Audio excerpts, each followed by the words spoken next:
और सुनाएं क्या हाल है? तो उस लास्ट स्ट्रीम में आपकी पहले तो congratulations on your 80K. हाँ चलें, thank you very much. I hope that soon this year, sometime this year, you reach 100 and beyond.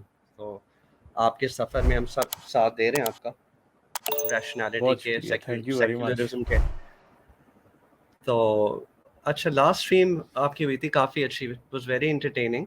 और उसी रात में ना मैंने आपकी वो काली चाय वाली वीडियो देखी, आपसे मुख्तसर बात भी हुई थी उस पर.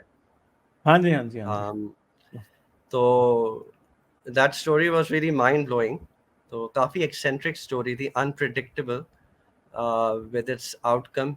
We didn't know hearing the story कि एग्जैक्टली जा कहाँ रही है, किस डायरेक्शन में.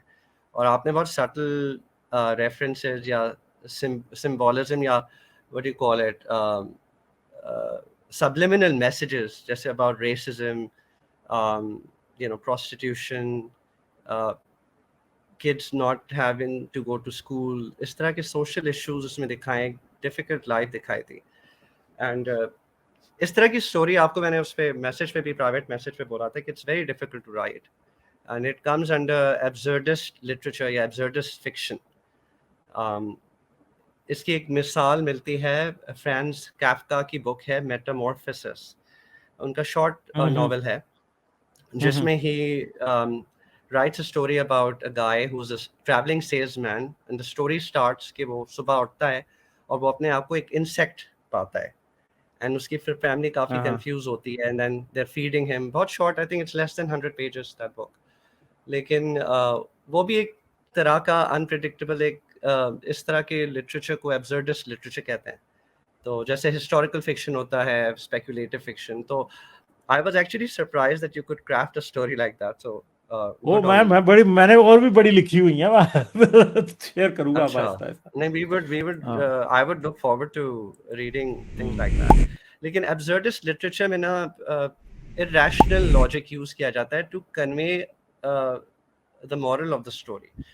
तो आपकी इसमें स्टोरी में एग्जिस्टेंशियलिज्म पे, नाहिलिज्म, तो I could see some dark and some satire as well.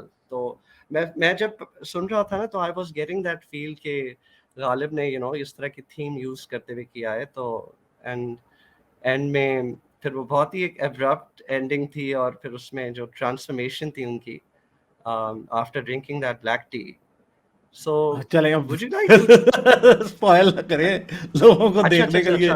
sorry, मैं चाहता हूं कि ये लोग देखें जाके. ये असल में ना मुझे एक चीज की फीलिंग हुई है कि थोड़ा सा जो हमारे इंडियन दोस्त है ना, उनको शायद उर्दू समझने में थोड़ा मसला हुआ है, मगर प्रॉब्लम ये है कि ये लिटरेचर है, इसमें मैं ज़बान नहीं ऊपर कॉम्प्रोमाइज नहीं कर सकता. करेंगे ना, इसकी ब्यूटी चली जाएगी. ये है ही, आपने इतनी ज्यादा कोई लखनऊ टाइप उर्दू में भी नहीं बोला है. आई एम श्योर हर कोई समझ जाएगा, लेकिन बहुत एंटरटेनिंग थी और मुझे मेटामॉर्फोसिस की फीलिंग आई थी, and that is classic literature. So I am comparing your story with that. So congratulations on that. दूसरा, आपने आशिर अजीम की भी बात की थी ना लास्ट स्ट्रीम पे. अच्छा, मुझे नहीं पता था that he was a Christian. आपने मुझे मैसेज भी भेजा था. नहीं, मुझे नहीं पता था. उस वक्त मैं देख रहा था ना, आपसे बात करकर फिर मैंने देखा, फिर I was surprised that he was from the same form of faith as yours. और उनकी स्टोरी मैंने वीडियोस शेयर होती रहती हैं व्हाट्सएप के ग्रुप में, उनके साथ जो हुआ सिविल सर्विसेज में. अच्छा, जो धुआं ड्रामा था ना, इट वाज वेरी पॉपुलर. आपने अपने स्ट्रीम में बात भी की थी. हाँ, बिल्कुल बिल्कुल, बहुत पॉपुलर. अच्छा, उस जमाने में, back in the 90s, if you remember the drama, do you remember that villain called Rija? हाँ, मुझे याद है. वो क्या उसका नाम है यार, एजाज असलम था वो. एजाज असलम ही था ना? अच्छा, I would not. आपको एजाज असलम का नहीं पता? I think Ejaz Aslam is still alive or he's dead. I don't remember properly. अच्छा, I'm just looking. नहीं, एजाज असलम तो एक टेलीविजन एक्टर है. एजाज ही उसका नाम है, कुछ एजाज है, नहीं एजाज है, क्या उसका नाम है, मुझे याद नहीं है सही. अच्छा, मैंने कुछ और स्टोरी सुनी थी, because back when this drama came out, तो मैं उस वक्त तो पाकिस्तान में ही था. I was myself teenager, and उसमें इनके बारे में न्यूज़पेपर में आया था, and I found it a very Nayyar Ejaz था उसका नाम. हाँ, नैयर एजाज. हाँ, तो इनके बारे में तो ये था कि so he was actually a guy, right? and then he played.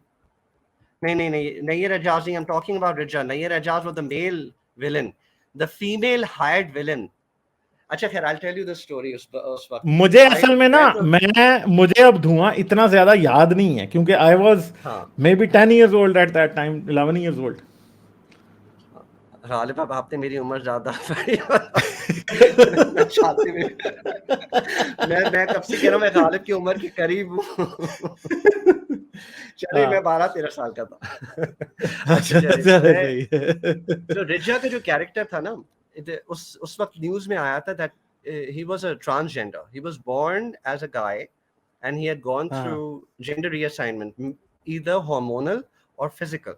तो ये न्यूज में काफी अखबारों में आया था and it was considered as a huge step by the director. I think इन्होंने आशिर अजीज ने स्टेप लिया था और मैं थोड़े एतराज़ात आए थे, लेकिन आप देखिए उस जमाने में हम लोग इतने फॉरवर्ड थे कि हमने एक ट्रांसजेंडर को ड्रामे में एक रोल दिया. हालांकि उनका बड़ा रोल नहीं था, she was a villain in that, but from what I heard that he was born a guy and he hailed from some city in Sindh, I think probably from Hyderabad से था.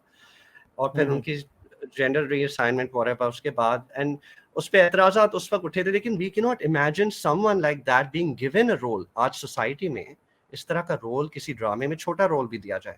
अभी आपने अपने stream में भी शायद discuss किया था 2-3 एपिसोड पहले कि एक ट्रांसजेंडर न्यूज़ कास्टर पे अटैक हुआ था जस्ट बिकॉज एक तरह का पाकिस्तान में वहाँ जी फोबिया फैला हुआ है ट्रांसजेंडर्स के against, thanks to people like Maria भी एंड जमीयत इस्लामी, जो इस तरह की कैंपेनिंग इनके बारे में एंटी कैंपेन कर रहे हैं. तो आई वाज एक्चुअली आपने बात की तो मैंने सोचा मैं आपसे पूछूं आपको अगर वो न्यूज़ याद हो उस ड्रामे के बारे में, but that's fine. Like, share और सब्सक्राइब करना मत भूलें. इसके साथ साथ आप मेरे चैनल को पेट्रियन पर सपोर्ट कर सकते हैं. पेट्रियन का लिंक वीडियो की डिस्क्रिप्शन में है.